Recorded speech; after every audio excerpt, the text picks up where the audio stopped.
Hello everyone, welcome to concept decoder. Concept decoder पे आप सभी का स्वागत है। हम पढ़ रहे हैं हाइड्रोलॉजी और हाइड्रोलॉजी के अंदर हमने अभी प्रेसिपिटेशन का चैप्टर जो था वो खत्म किया है कम्प्लीटली। और ये इस पर्टिकुलर वीडियो में मैं कुछ क्वेश्चंस डिस्कस करूंगा फ्रॉम प्रेसिपिटेशन चैप्टर, जो कि एग्जामिनेशंस में डिफरेंट एग्जामिनेशंस में मिला जुला कर पूछे गए हैं। सो देखिए, स्टडी करिए। सबसे पहला क्वेश्चन पूछ रहा है the average normal size of raindrop में be of order of 0.5 to 4 mm, 5 to 10 mm, 10 to 50 mm, none of this। तो देखिए, मैंने बोला था रेनफॉल का साइज 0.5 टू 0.5 से बड़ा 6 mm तक। तो यहाँ पे 6 mm जो है ये मैक्सिमम है, इससे ज्यादा बड़ा होता नहीं है। तो एवरेज नॉर्मल साइज क्या होगा? 0.5 to 4 mm। तो option A will be correct. Second, precipitation occur in droplet of size more than 10 mm, ठीक है, and fall speed is more than 20 metre पर second will be in form of, उसे क्या बोलते हैं? हेल। ओके, और मैंने ये भी बोला था कि जो हेल होती है वो बहुत डिजास्टरस होती है। अगर आपने हाइड्रोलॉजी का वीडियो कोर्स एनरोल कर रखा है तो इन सब चीजों को आप क्विकली आंसर कर पाओगे, क्योंकि अपने वीडियो कोर्स के दौरान अभी जो हमने चैप्टर पढ़ा के खत्म किया, इन सब चीजों को बहुत डिटेल में कवर किया हुआ है। Third, the convective precipitation is caused, कब कन्वेक्टिव प्रेसिपिटेशन कब होता है? मैंने बोला था जब लोकल कोई एरिया गर्म है ना, एरिया गर्म है, हवा आई ठंडी हवा, क्योंकि ठंडी हवा धीरे धीरे नीचे ही बह रही होगी क्योंकि उसका डेंसिटी ज्यादा होगा। ये एरिया गर्म है तो इधर धीरे धीरे ये गर्म हो जाएगा, तो उसका डेंसिटी कम हो जाएगा, हल्का हो जाएगा, तो ऊपर जाएगा, फिर ऊपर ड्यू टू लैप्स रेट, है ना, मतलब टेम्परेचर ऊपर धीरे धीरे कम हो रहा है तो इधर वो ठंडा हो जाएगा फिर से, तो बादल बनाएगी, कंडेंसेशन होगी, बादल बनाएगी, डिफरेंट चीजें होंगी, फिर प्रेसिपिटेशन होंगे। तो कन्वेक्टिव प्रेसिपिटेशन क्यों होता है? Due to local heating of any surface. तो upward movement of moist air is produced by surface heating. A disturbance on the air front develops into a cyclone. The colder air mass forms a wedge lifting the warm air mass. The orographic cooling takes place over a mountainous slope. गलत। तो option सही क्या होगा? पहला वाला, upward movement of moist air is produced by surface heating. Next, telemetering type of rain gauges are of type. Telemetering rain gauges के बारे में बताते हैं, ये किस तरह का होता है? तो ये किस कंसेप्ट पर बेस्ड है? Tipping bucket type of rain gauge के कंसेप्ट पर telemetering type of rain gauge based है। नेक्स्ट पेज, क्वेश्चन पूछ रहा है, you are asked to install rain gauges in area which become inaccessible during rainy season, which type of rain gauge you would recommend? देखो, कोई area जहाँ पे inaccessible हो जाए तो वहाँ पे ऐसा हमको रेन गॉज इंस्टॉल करना पड़ेगा जो कि ऑटोमेटिकली वहीं से इलेक्ट्रॉनिक माध्यम से डेटा को, आपको जो रेनफॉल डेटा होगा उसको बेस स्टेशन पर भेज दे। तो ये चीज किस चीज में होती है? टिपिंग बकेट टाइप में। और क्यों? और बाकी जो चीजें हैं, वेगिंग बकेट टाइप हो गया, साइफन टाइप, है ना, साइमन टाइप तो नॉन रिकॉर्डिंग हो गया, इट इज नॉन रिकॉर्डिंग। और बाकी जो तीन है वो रिकॉर्डिंग रेन गॉजेस है। रिकॉर्डिंग में भी टिपिंग बकेट काफी इनएक्सेसिबल एरिया पे हम इंस्टॉल करते हैं, क्योंकि वो जो टिपिंग बकेट होता है ये electronically over a particular distance जो रेनफॉल डेटा उसको सेंड कर पाता है। मतलब कोई वायर इन सब चीजों की जरूरत नहीं है, और आपको वहां पे रेनफॉल डेटा कलेक्ट करने के लिए जाने की भी जरूरत नहीं है, आपको डायरेक्ट आपको बेस स्टेशन पे मिल जाएगा। एडवांस इलेक्ट्रॉनिक्स इसमें रहता है। Advance electronic basically telemetering type, इससे पहला वाला क्वेश्चन था एक टेलीमीटरिंग टाइप, उसमें ज्यादा एडवांस इलेक्ट्रॉनिक रहता है जो कि टिपिंग बकेट के कंसेप्ट पर ही बेस्ड है। ओके, तो इसमें इलेक्ट्रॉनिक इक्विपमेंट्स रहती है, इलेक्ट्रॉनिक सिस्टम जो कि एक मैसेज को सेंड करती है किसी पर्टिकुलर डिस्टेंस को। और वेगिंग बकेट और साइफन टाइप जो हो गया, ये दोनों में ग्राफ लगे रहते हैं। ओके, तो ये वहीं पर मास कर्व बना डालता है ना।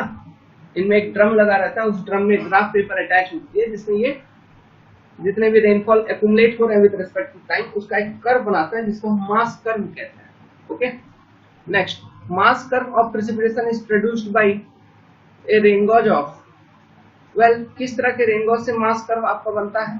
तो देखिए, साइमन टाइप नॉन रिकॉर्डिंग है, ठीक है, नॉन रिकॉर्डिंग है लेकिन ये ऑटोमेटिकली नहीं बनाता है।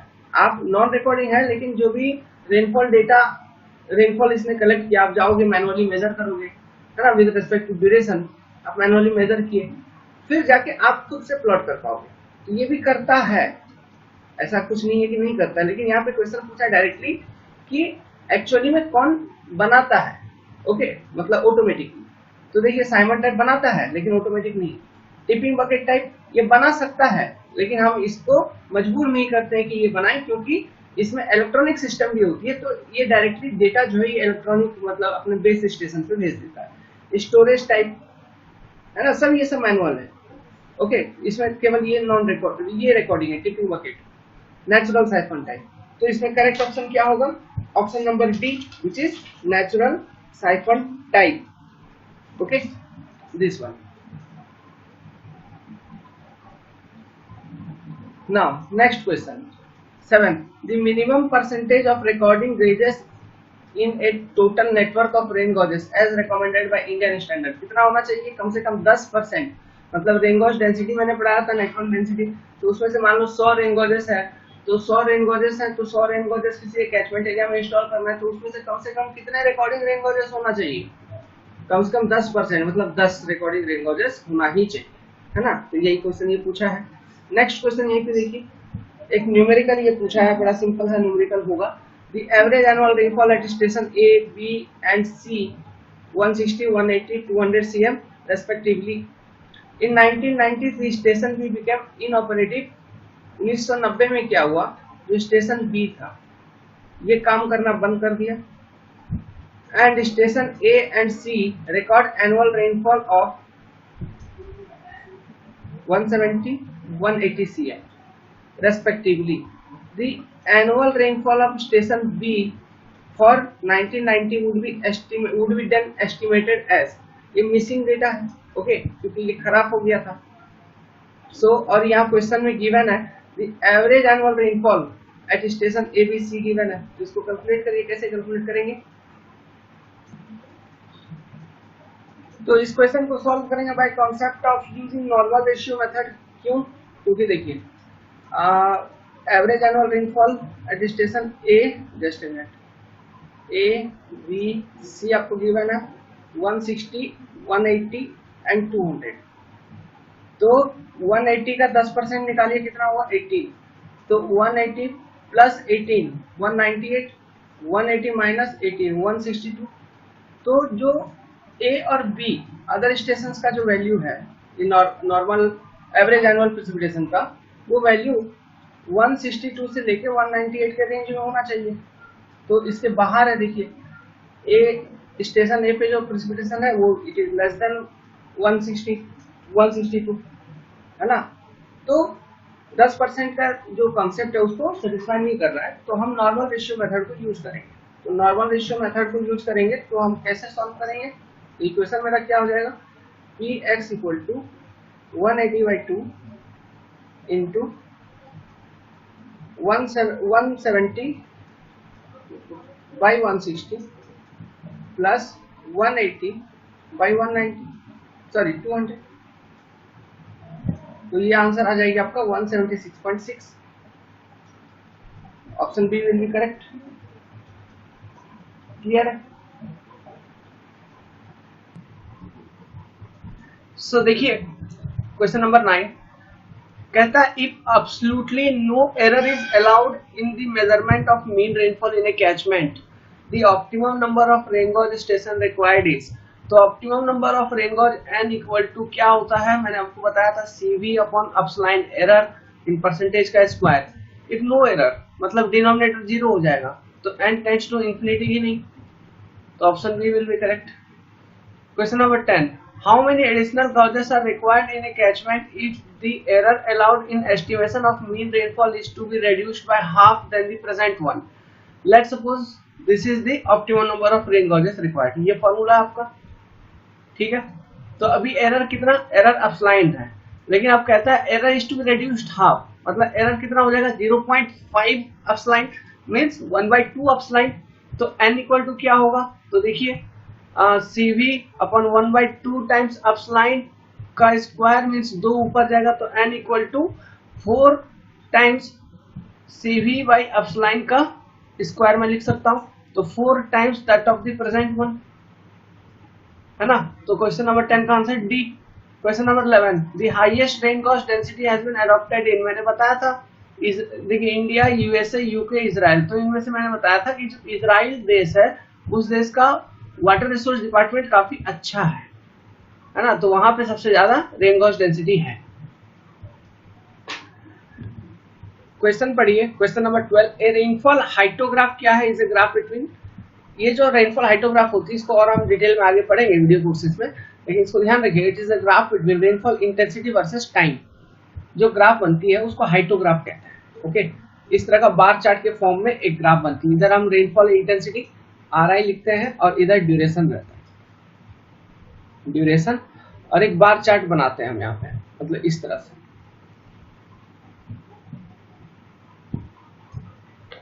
इस तरह का कुछ कर्व ग्राफ होता है, इसी को हम रेनफॉल हाइटोग्राफ कहते हैं। Okay, now question number 13, index of wetness X and rainfall deficiency Y at a place are related by equation. तो सबसे पहले इंडेक्स ऑफ वेटनेस के बारे में बताया था, IW के बारे में मैंने जब आपको कॉन्सेप्ट पढ़ाया था, ये क्या बताया था? Rainfall in a year. Okay, किसी एक वर्ष में कितना रेनफॉल होता है देश भर में, ये पूरे कंट्री बेसिस पे देखा जाता है, रेनफॉल इन ए ईयर, ना कि किसी एक पर्टिकुलर लोकेशन बेसिस पे, divided by average annual rainfall, average annual rainfall into 100. This is definition of index of wetness. So let's suppose कि किसी साल इंडेक्स ऑफ वेटनेस IW आपका कंट्री का है 75%, ठीक है, तो इंडेक्स ऑफ वेटनेस 75% है किसी साल, इसका मतलब क्या हुआ? इसका मतलब ये हुआ कि उस साल टोटल 100% का बरसात होना था, लेकिन हुआ नहीं, 75% मात्र बरसात हुआ, तो रेनफॉल में डिफिशियंसी कितना होगी? 25%, है ना। तो ये 100 और 25 कब बन पाएगा? देखो, तो मान लो कि 75%, 75 यहाँ लिखेंगे, तो बराबर 100 माइनस 25 करेंगे तो 75 होगा ना, तो रिलेशन ए सही लग रहा है, तो कोई ऑप्शन नंबर 13 का आंसर क्या हो जाएगा? ए। क्वेश्चन नंबर 13 का आंसर क्या हो जाएगा? ए। क्वेश्चन नंबर 14 पढ़िए, लिखा है the hydrologic happenings from the time in a heavy rainfall occur and up to the time the movement of the fallen rainwater is completed is called hydrologic cycle, runoff cycle, precipitation cycle, all of the above। तो इसको ध्यान रखिएगा बच्चों, इसको हम run of cycle कहते हैं, मतलब बरसात हुई, बरसात का पानी गिरा जमीन के ऊपर, फिर उसका फ्लो या फिर उसका मूवमेंट कंप्लीट हुआ, मतलब रन ऑफ हो रहा है ना, तो उसको हम रन ऑफ साइकिल कहते हैं। क्लियर है? क्वेश्चन नंबर 15 पढ़िए, The aerial characteristics of a rainstorm are represented by, aerial characteristics of a rainstorm हम कैसे रिप्रेजेंट करते हैं? By DAD curve, DAD analysis हमने समझाया था। Okay, DAD curve. Question number 16, for a storm of a given duration the average depth of rainfall over an area, for a storm of given duration the average depth of rainfall over an area increase with area, decrease linearly with area, okay, has no relationship with area, decrease exponentially with area। तो ये basically इसका question answer जो होगा, it will be option number D will be correct, decrease exponentially with area, linearly नहीं होता है। ये कहां से आपको पता चल रहा है? ये हमको पता चल रहा है from dad curve, DAD curve. Dad curve का मैंने जो इक्वेशन बताया था आपको, मैथमेटिकल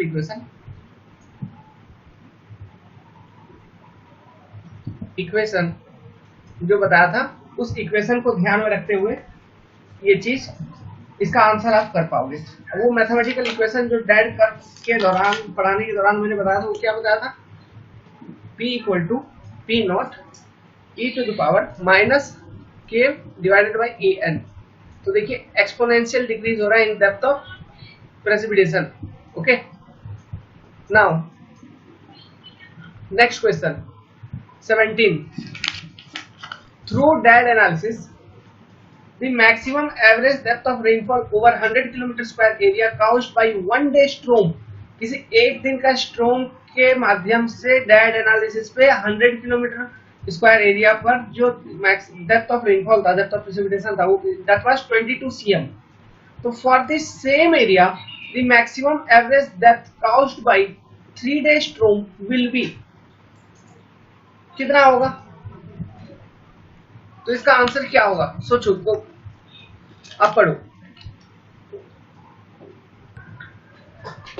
तो देखिए इस क्वेश्चन का आंसर आप कैसे कर पाओगे? अगर आपने ध्यान से पढ़ा है वीडियो कोर्सेज को तो समझ पाओगे। एक कंटेंट मैंने आपको बताया था कि मैक्सिमम डेड कर्व, तो वहां पे देखिए 2 आवर 4 आवर 6 आवर ड्यूरेशन के लिए मैंने एनालिसिस किया था for maximum dead curve for the same catchment area, for the same area.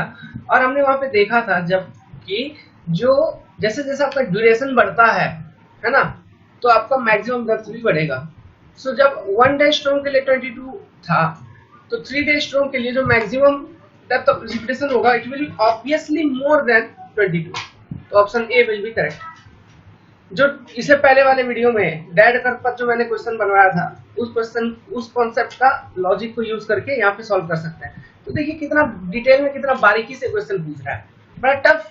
अगर वीडियो को आपने अच्छे से देखा है, कॉन्सेप्ट को आपने अगर अच्छे से एनालिसिस किया है, okay, then this kind of question can be answered very simply.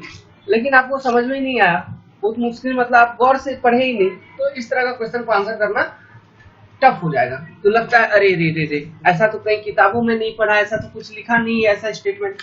तो वो जब तक आप क्वेश्चन सॉल्व नहीं करोगे तब तक आपका कंसेप्ट नहीं बनेगा। तो इसलिए I am solving questions for you. तो देखिए नेक्स्ट क्वेश्चन, क्वेश्चन नंबर 18 पढ़िए। The dead analysis for a catchment would indicate that, किसी कैचमेंट के लिए डेड एनालिसिस करोगे तो क्या इंडिकेट करेगा? पहला statement, for a given area the maximum average depth of rainfall increases with increase in storm duration. Second, for a given area the maximum average depth of rainfall decreases with increase in storm duration. For a given duration storm the maximum average depth of rainfall increase with increase in the area. The maximum average depth of rainfall has no relationship with either duration or area. ये तो ऐसे ही गलत है, relationship है तभी तो dead analysis कर रहा है।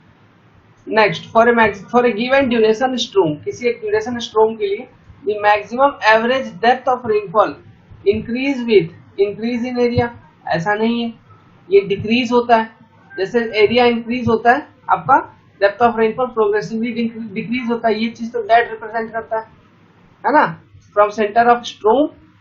ओके, जैसे जैसे आपका एरिया कैचमेंट एरिया इंक्रीज हो रहा है, आपका डेप्थ ऑफ रेनफॉल, यहाँ पे डेप्थ ऑफ रेनफॉल इतना था तो इधर ऐसे ऐसे डिक्रीज हो रहा होगा, एक्सपोनेंशियली डिक्रीज हो रहा है।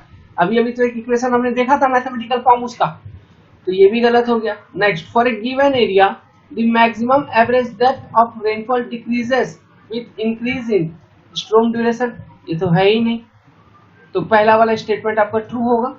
ओके, तो ये कॉन्सेप्ट, ये स्टेटमेंट को ध्यान रखिएगा फ्रॉम डेड का, इन सब चीजों को, ये सब चीज हमने बताया भी था आपको कि for a given area the maximum average depth of rainfall increases with increase in stone duration. इससे रिलेटेड अभी एक क्वेश्चन भी हमने सॉल्व किया था। Next, question number 19, which type of snow pack will have maximum snow density. Okay, मतलब snow का जो डेंसिटी है वो मैक्सिमम किस कंडीशन में होगा? अच्छा, snow pack for last 24 hour इसका डेंसिटी होता है 0.1 ग्राम पर cc. Snow packed in glacier के कंडीशन में सबसे ज्यादा उसका डेंसिटी होगा। 19 का सी ध्यान रखिएगा। In which of the following the snow density will be minimum? Fresh powder snow, powder state में रहेगा तो स्नो डेंसिटी मिनिमम रहेगा, क्लियर है। 21, a snow density of 0.1 may be considered for snow pack of last 24 hour or so. Okay. Next, well यहाँ पे थोड़ा छोटा छोटा दिखेगा इसलिए मैं इसको आपको एक एक करके दिखाता हूँ।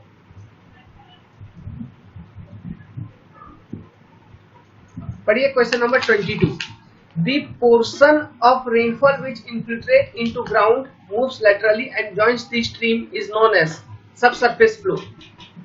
मतलब कोई एरिया है, इधर कोई नदी बह रही है, लेट्स सपोज कि बरसात हुई, होने के बाद इन्फिल्ट्रेशन होगा, इन्फिल्ट्रेशन होने के बाद ये मूव, इसका फ्लो हुआ है ना, और ये जो पानी है ये जाके नदी या किसी में मिल गई, तो इसको सबसरफेस फ्लो कहा जाता है। और इंटरफ्लो भी एक चीज होता है। अब इंटरफ्लो या फिर सबसरफेस फ्लो दोनों एक ही है, लेकिन इंटरफ्लो बेसिकली ये तो कुछ डेप्थ पर हो रही होगी सब सरफेस फ्लो। इंटरफ्लो बेसिकली जमीन के जस्ट ग्राउंड के नीचे नीचे होता है ना, उसको हम कभी कभी इंटरफ्लो भी कहते हैं।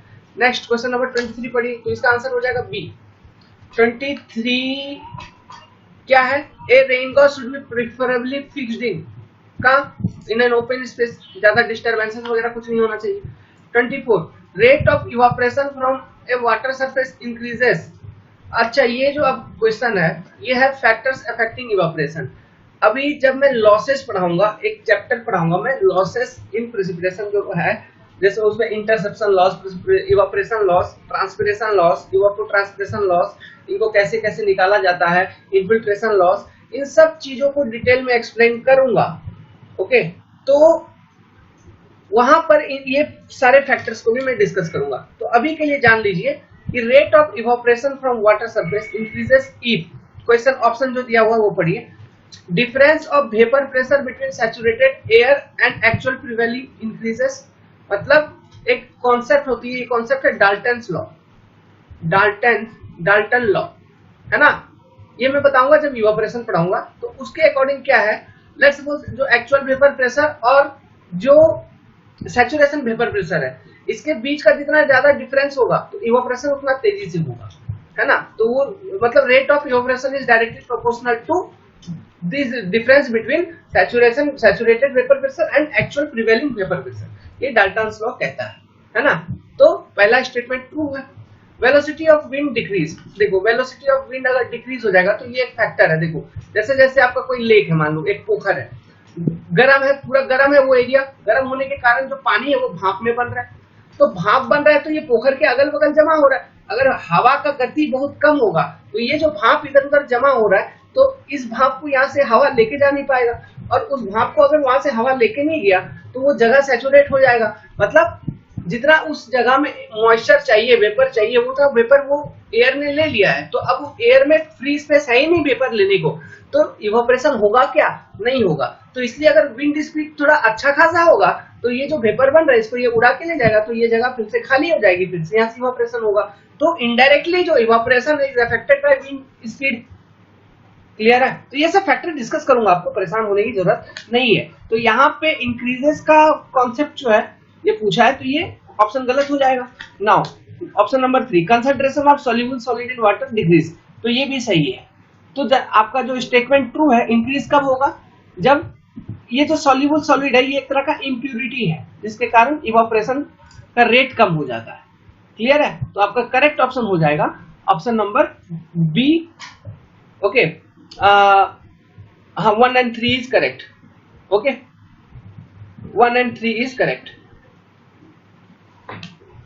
ठीक है। नेक्स्ट कहां तक की 24, 25 नहीं है। ओके 26, कोई बात नहीं, हम 26 नंबर क्वेश्चन को देखेंगे। तो 26 कहता है the stream which does not have any base flow. अभी ऐसा स्ट्रीम जिसमें कोई बेस फ्लो नहीं है उसको हम क्या कहते हैं, तो ये याद रखिएगा बेस फ्लो ये सब क्या है, ये जब मैं पढ़ाऊंगा आपको, मतलब कौन सा चैप्टर यार, रन ऑफ मेजरमेंट वगैरह, हाइड्रोमेट्री वगैरह जब पढ़ाऊंगा तो उसमें एक्सप्लेन करूंगा। इसको याद रखिएगा, एथर्मल स्ट्रीम। ओके, अब ये बेस फ्लो वगैरह क्या है सब कुछ वहां पे एक्सप्लेन करूंगा, ये एक आध क्वेश्चन इधर उधर से आ जाते हैं। एथर्मल, ओके, एथर्मल स्ट्रीम उसे कहा जाता है, the stream which do not have any base flow. 27, the flow mass curve is graphical representation of, okay, flow mass curve is graphical representation of what, it is graphical representation of cumulative discharge, volume and time in chronological order। याद रखना है, exam में कभी भी पूछ सकता है। flow mass curve is graphical representation of cumulative discharge, flow mass curve. देखिए यहाँ पे मास कर्व तो आपको पता है, मतलब मास कर्व में हम क्या, cumulative precipitation. Okay, cumulative precipitation with respect to time हम देखते रहते थे ड्यूरेशन के रेस्पेक्ट में। ओके, उसे मास कर्व कहते थे। अब यहाँ पे फ्लो भी पूछा है, तो फ्लो पूछ दिया, मतलब फ्लो मतलब डिस्चार्ज। ओके, तो लॉजिक लगा लेना दिमाग कि discharge comma volume and time, cumulative discharge comma volume and time in chronological order. Okay, next question number 28. According to Indian standard, the number of rain gauge station for an area of 5,200 kilometre square in plains. Okay, ये rain gauge density के basis पे calculate करोगे, ये आ जाएगा आपका 10. Okay, 10 क्यों? क्योंकि in plains for one station is required for 520 kilometre square area. तो यहाँ पे 5,200 पूछा है, तो इसको डिवाइड कर दीजिए तो आपको 10 स्टेशन आ जाएगा according to Indian standard recommendation. तो देखिए क्वेश्चन कहाँ से उठा रहा है. तो ये जो टेबल मैंने लिखवाया था रेन गॉज डेंसिटी का, WMO रिकमेंडेशन और इंडियन स्टैंडर्ड रिकमेंडेशन, तो वो भी आपको ध्यान रखना होगा. समझ आ रहा है? Now 29. If same catchment area is situated in 3 zones X, Y, Z, where X, Y and Z represent flat region, tropical region, mountainous region of tropical zone, arid zone respectively, then the relation between the desirable number of rain gauge station in these zones NX, NY and NZ respectively. अब ये बताओ किस zone में सबसे ज्यादा ये चाहिए. Arid region में तो बरसात कम आ रहा है ना, तो सबसे ज्यादा आपको चाहिए माउंटेनियस रीजन में, एरिड रीजन में सबसे कम रहेगा और ट्रॉपिकल रीजन में उसके बीच का रहेगा. तो क्वेश्चन नंबर 29 का जो करेक्ट ऑप्शन होगा वो क्या हो जाएगा? सी. ओके, मैच करवा लीजिए. Question number 30. If coefficient of variation of rainfall values at 4 rain gauge station is 30% and permissible error in the estimation of mean rainfall is 10%, then additional number of rain gauge station required in the catchment area is at 4 rain gauge station. अच्छा, 4 rain gauge stations का बता रहा है, तो और कितना चाहिए? तो coefficient of variation equal to n equal to क्या हो जाएगा? 30/10 का स्क्वायर. ये खत्म, तो बचा 3 का स्क्वायर 9. तो 9 माइनस 4 इक्वल टू 5. तो आंसर क्या होगा? सी. अरे ये समझ नहीं पाए क्या? n इक्वल टू क्या होता है? CV अपन अपलाइन का स्क्वायर. तो मैंने डायरेक्टली कैलकुलेट कर लिया डेटा को यूज करके. फिर टोटल आ गया 9 स्टेशन, तो 4 है ही. तो हमको पूछा है क्वेश्चन में क्या? एडिशनल. तो 9 माइनस 4 कितना हुआ? 5. समझ आया? Question number 32. फिर से पूछा है the flow duration curve. The flow duration curve is a plot of, तो देखिए ये होगा इसका answer D. The stream discharge against the percentage of time the flow is equal और एक्सीडेड. ये सब चीज मैं बताऊंगा हाइड्रोमेट्री में. अगर ये अगला चैप्टर आने वाला है उसमें पता नहीं कैसे वो अगला चैप्टर का क्वेश्चन इसी में आ गया है. तो ये सब चीजें आपको पता चलेंगे. हाइड्रोमेट्री एक चैप्टर होगा, स्ट्रीम फ्लो मेजरमेंट. ओके, उसमें मैं इन सब चीजों को आपको समझाऊंगा. Question number 33. The depth area duration analysis for a catchment area would indicate for a given storm the maximum depth increases with area. नहीं. For a given area rainfall increases with the storm duration. Correct है. For a given area the maximum average depth of rainfall decreases with the storm duration. गलत है, none of this. तो ये सही है, D वाला. Next 34 number.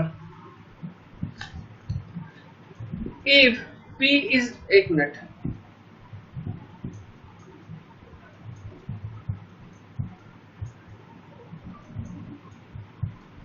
if P is the precipitation, A is the area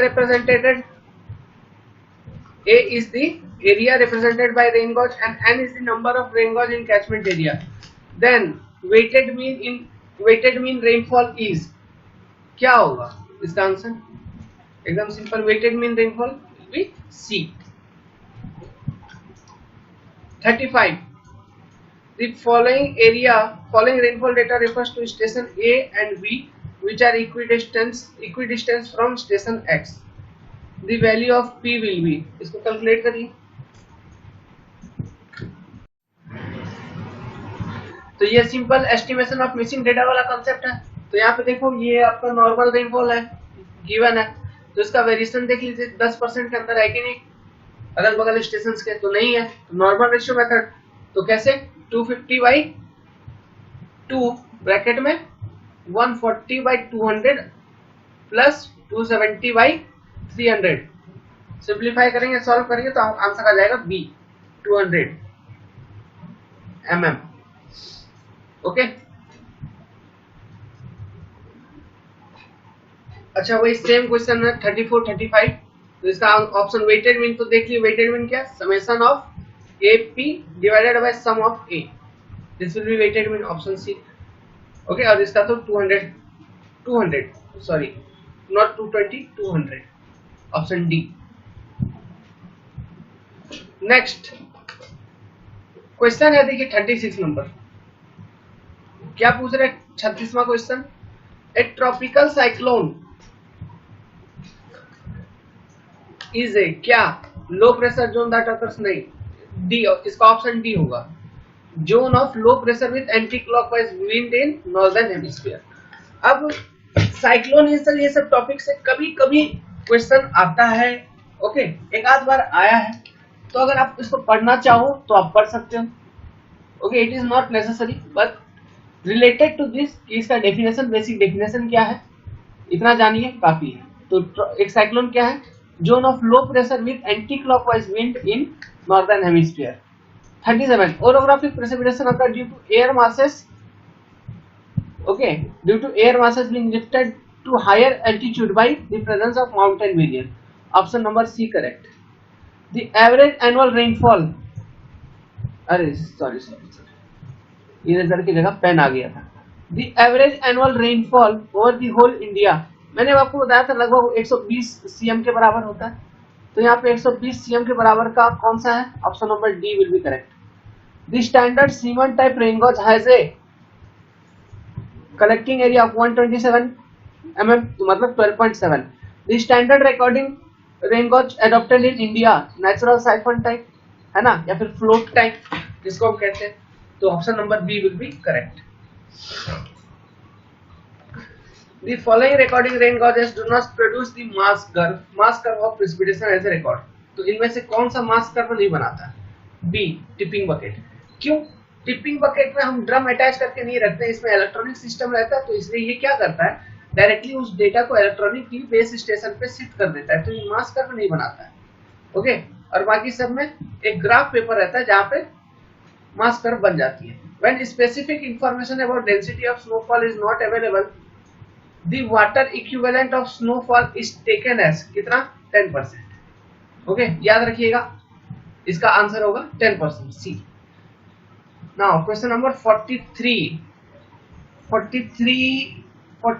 क्या कह रहा है question number 43, the monthly rainfall at a place A during September 1982 is recorded as 55 mm above normal। Here the term normal means, यहाँ पे जो normal terms है उसका मतलब क्या है, एक minute.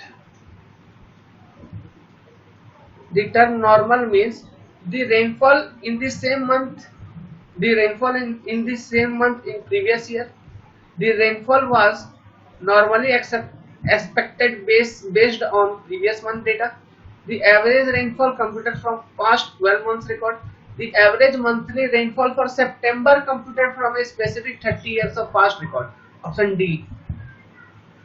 44 the mass curve of storm is a plot of rainfall depth to various equal duration plotted in decreasing rainfall intensity versus time in chronological order, accumulated rainfall intensity versus time, accumulated precipitation versus time in chronological order। अब क्या बोलूं, आपको तो पता चल ही गया होगा क्या होगा, अगेन ऑप्शन डी इसका भी करेक्ट। ओके, 44 का। 45 का, थीसन पॉलीगॉन इज ए क्या है, थीसन पॉलीगॉन क्या है, ए polygon obtained by adjoining rain gauge station, a representative area used for weighting the observed station precipitation, option B, और कुछ देखना ही नहीं है। ओके, तो 45 का ऑप्शन बी करेक्ट होगा। 46 का, an isoheight is a line joining points having equal depth of rainfall in a given duration, 46 का D. 47. A study of isopluvial map revealed that at Calcutta a maximum rainfall depth of 200 mm in a return period of 50. अच्छा ये return period वाला concept है, इसको छोड़ दीजिए, ये question मैं बाद में सॉल्व करवाऊंगा. ओके, ये अभी इसका कॉन्सेप्ट मैंने एक्सप्लेन नहीं किया है. ये जो हाइड्रोमेट्री पढ़ाऊंगा स्ट्रीम फ्लो मेजरमेंट, वहां पे मैक्सिमम फ्लड या फिर पीक फ्लड निकालने का कॉन्सेप्ट बताऊंगा, तो उसमें प्रोबेबिलिटी एंड स्टैटिस्टिकल कॉन्सेप्ट्स को एक्सप्लेन करेंगे. Okay, the probability of 10 cm ये भी छोड़ दीजिए, ये सब बाइनोमियल डिस्ट्रीब्यूशन के कॉन्सेप्ट को यूज करके ये सब निकलेगा, तो ये सब अभी छोड़ दीजिए. Question number 49. A 1 day rainfall of 18 hour at station C found a return period. अच्छा ये रिटर्न पीरियड वाले क्वेश्चन है. The probable maximum depth of precipitation over a catchment area is given by. कैसे? इसका ऑप्शन होगा बी, पीएमपी का मैंने बताया था. An accurate estimate of average rainfall in a particular catchment area can be obtained by. Simple है, इन सब में से आइसोहाइडल method. 52. Depth area duration curve of precipitation are drawn as maximizing envelope through the appropriate data points. Option number B इसका याद रखिएगा. 53. Mean precipitation over an area is best obtained by orographically weighted isohydral method. In a flow mass curve study, the demand line drawn from a ridge does not intersect the mass curve again. This implies that ये सब उसी का मतलब हाइड्रोमेट्री का part है, stream flow measurement का. अभी reservoir का कॉन्सेप्ट है, ये सब अभी छोड़ दीजिए. क्वेश्चन नंबर 54 स्किप करिए. Next 55. What is the probable maximum precipitation, PMP क्या है? Upper limit of rainfall which is justified